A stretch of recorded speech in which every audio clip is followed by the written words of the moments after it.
Olá, esta é uma microaula da Escola Maria sobre o segundo princípio do educador montessoriano.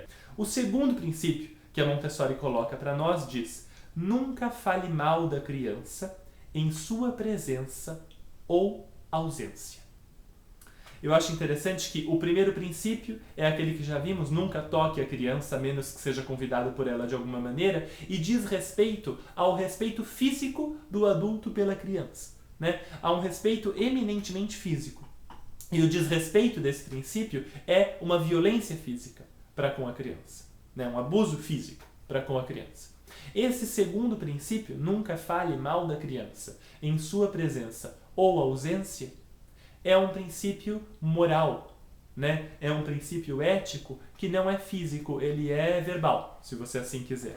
Nós costumamos falar mal das crianças tanto na presença delas quanto na ausência delas. Na presença delas, às vezes, isso é disfarçado com uma gracinha.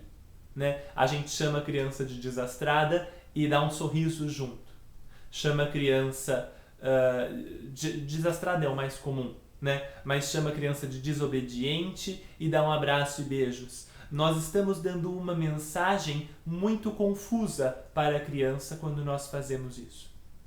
Porque estamos falando mal dela e ao mesmo tempo dando um tipo de carinho a ela que é difícil de entender se é um carinho ou uma agressão.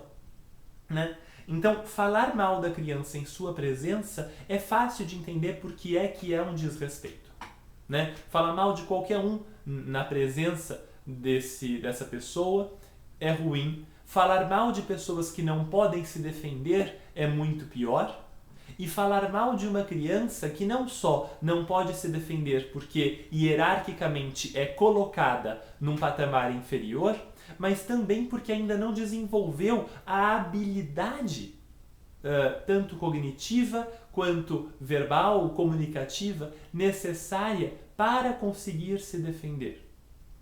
Então ela realmente não pode se defender, não é só um impedimento organizacional, é um impedimento, ou social, é um impedimento físico, cognitivo. Ela não tem como se defender, ela nem sequer às vezes entende todas aquelas palavras ruins que estão sendo ditas sobre ela.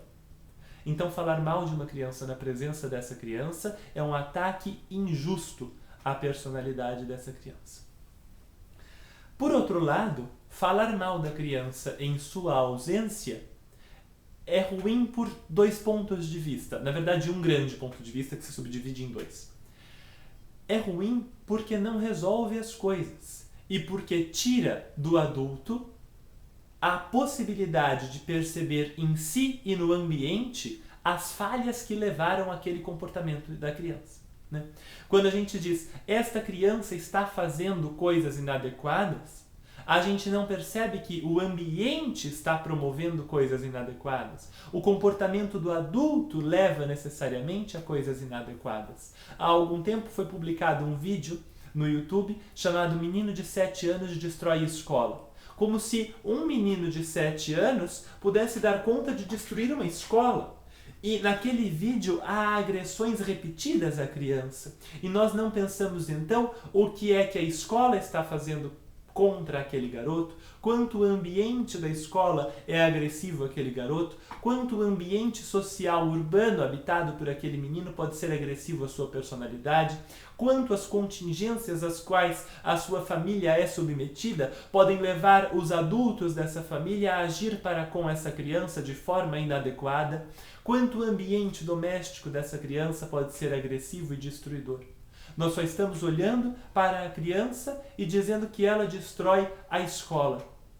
Isso é agressivo demais. Mesmo quando dito na ausência da criança, é pernicioso, porque leva a um comportamento que culpabiliza a criança, que via de regra é a vítima.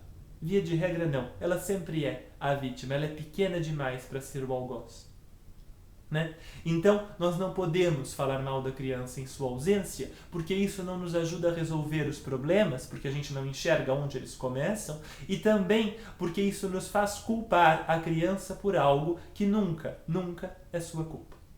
Se a gente passa a se comportar de forma a olhar para o comportamento que a criança teve e aí, em vez de falar mal dela, buscar as causas desse comportamento no ambiente ou no comportamento dos adultos à volta da criança, isso nos leva a soluções reais.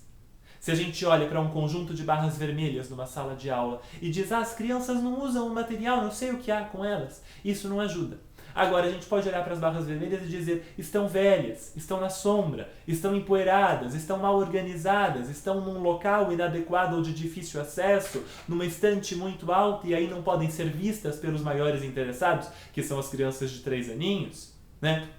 Essas coisas podem explicar por que é que as barras vermelhas não estão sendo utilizadas, por exemplo. E é muito mais útil pensar assim do que pensar que as crianças não se interessam pelo material. Então, é isso. Esse é o segundo dos 10 princípios do educador montessoriano e nós nos encontramos logo mais para a terceira microaula, para a microaula sobre o terceiro princípio do educador montessoriano, que será também mais uma microaula da Escola Maria junto com o Lar Montessori. Até mais!